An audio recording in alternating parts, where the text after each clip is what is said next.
Olá, Jorge, meu nome é Thiago, sejam bem-vindos ao canal Ciência Elétrica e nesse vídeo nós vamos estudar os parâmetros de admitância dos sistemas, mais especificamente aí dos quadripolos. Vamos partir do mesmo sistema que nós vimos na aula 182, só que agora para o caso da admitância, de uma configuração de duas portas, conforme nós temos aí na figura 1. Onde nós temos aí 4 variáveis envolvidas. Uma vez especificadas duas delas, nós sabemos que as outras duas podem ser determinadas. Então, nós temos aí as equações 1 e 2, que mostram as relações entre essas 4 variáveis. Mas, dessa vez, os termos das equações estão relacionados às correntes, e não às tensões, como nós vimos lá para os parâmetros de impedância. Então, para modelar o sistema para cada parâmetro de admitância, deve ser determinado igualando-se uma das variáveis a zero. No caso do parâmetro da admitância 1, E2 é igualada a zero, como mostra a figura 2. E a equação 1 pode ser reescrita conforme a expressão 3. Essa equação mostra que com E2 igual a zero, o parâmetro da admitância Y11 é dado pela razão entre I1 e E1. Como I1 e E1 são grandezas de entrada, sendo ali E2 igual a zero, o parâmetro da admitância Y11 tem a definição formal de parâmetro de admitância de entrada em curto-circuito. Porque E2 vai ser igual a zero, a gente garante isso curto-circuitando ali a saída do sistema. No caso do parâmetro da admitância Y12, se E1 for igualado a zero, conforme mostra aí a figura 3, a equação dessa admitância é conforme a expressão 4. Na maioria dos sistemas em que as grandezas de entrada e saída são comparadas, a razão de interesse é considerada a grandeza de saída dividida pela grandeza de entrada. Nós vimos isso até quando estávamos estudando o ganho do sistema. Bom, nesse caso, o parâmetro inverso é válido, ou seja, o parâmetro de admitância Y12 é o parâmetro de admitância de transferência inverso em curto-circuito.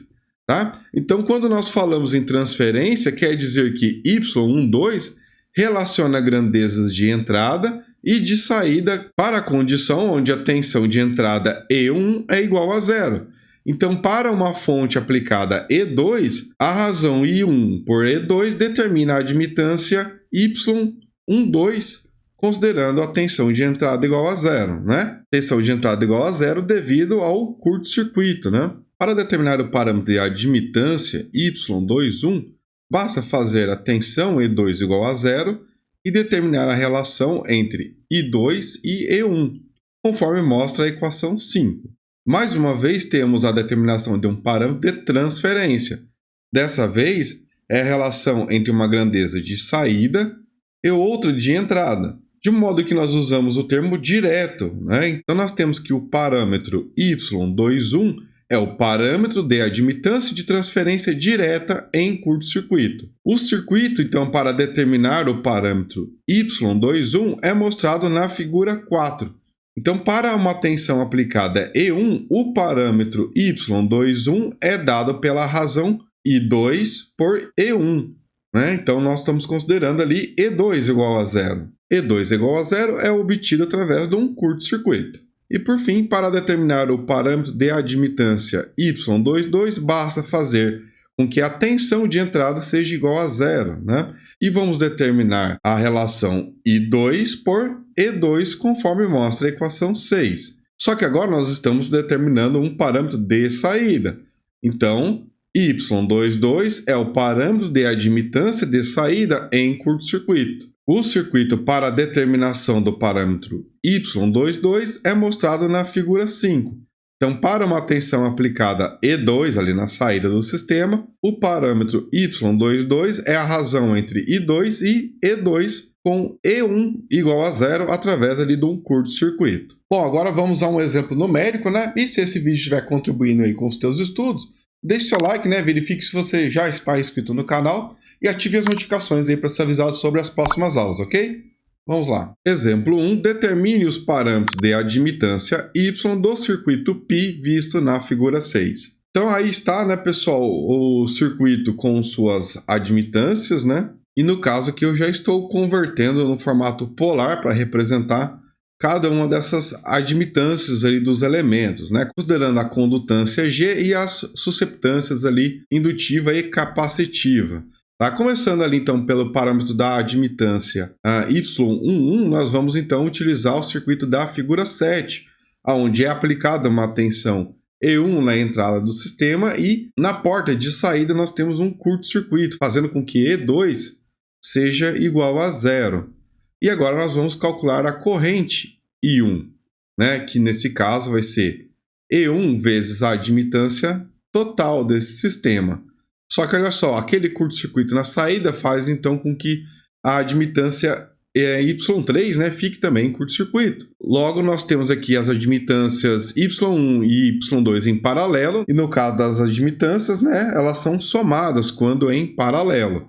Logo, a corrente I1 é a tensão E1 que multiplica a soma das admitâncias Y1 e Y2. Como o parâmetro de admitância Y11 é a relação entre a corrente de entrada I1 e a tensão de entrada E1, considerando E2 igual a zero, substituindo então I1, né, pela fonte de tensão vezes a soma das admitâncias Y1 mais Y2, E1 por E1 vai dar 1, fazendo com que o parâmetro de admitância Y11 seja igual a Y1 mais Y2, conforme a expressão 7. Para o parâmetro de admitância Y12, nós vamos curto-circuitar a entrada para que a tensão E1 seja igual a zero e aplicar uma tensão E2 na saída do sistema, né, conforme mostra aí a figura 8. Então, nosso objetivo agora vai ser calcular a corrente I1, que é a corrente ali na admitância Y2, né? Porque com a entrada em curto-circuito, Y1 perde seu efeito. Então, a corrente I1 agora é a tensão E2 na admitância Y2, né? O sinal negativo ali é porque a corrente I2, que vem lá da fonte E2, está no sentido contrário da corrente I1. Por isso o sinal de menos, que é importante ali, tá? Anotar o motivo disso. Então nós temos que a admitância Y12 é a corrente de entrada, né? I1, sobre ali a tensão E2, considerando que a tensão E1 é igual a zero. Então, substituindo I1 por menos E2 Y2, nós vamos cortar E2 e o que vai sobrar ali, então, para Y12 vai ser ali menos Y2, né, conforme mostra a equação 8. Preste bastante atenção nos passos aí, tá, pessoal? Para o parâmetro de admitância de transferência direta em curto-circuito, nós temos o circuito da figura 9. Então, observe que agora a porta 2 do sistema está em curto-circuito, ou seja, E2 igual a zero, e nós aplicamos uma tensão E1 na entrada, né, na porta 1. Bom, nós precisamos então calcular a corrente I2, né, que como nós temos um curto-circuito na saída, Y3 ele perde seu efeito, então nós temos que a corrente I2 é a própria corrente que atravessa ali a admitância Y2. Né? Que nesse caso ali, pessoal, devido àquele curto-circuito, nós temos a aplicação da fonte de tensão E1 diretamente ali na admitância 2. Então, a corrente Y2, que é a corrente I2, é ali a tensão E1 vezes a admitância Y2. O sinal de negativo, mais uma vez, é porque o sentido da corrente I2 é contrário àquele da corrente I1, que vem ali da fonte E1, né? Então, o parâmetro da admitância Y21 é a corrente de saída I2 sobre a tensão de entrada, considerando que a tensão E2 é igual a zero, né? Então, substituindo I2 por menos E1 vezes Y2, né? Nós vamos cortar E1, porque E1 sobre E1 vai dar 1, né? Então vai sobrar ali apenas menos Y2, né? Conforme nós temos aí a expressão 9. E o parâmetro de admitância de saída em curto-circuito, né? Nós temos aí o circuito equivalente da figura 10, onde nós aplicamos uma fonte de tensão E2, na porta 2 ou porta de saída do sistema, e a porta 1 ali está em curto-circuito, para que E1 então seja igual a zero. E nesse caso, nós temos a admitância total do sistema como sendo y2 mais y3. Por quê? Porque y1 está em curto-circuito, correto? O que faz com que a admitância y2 fique em paralelo com a admitância y3.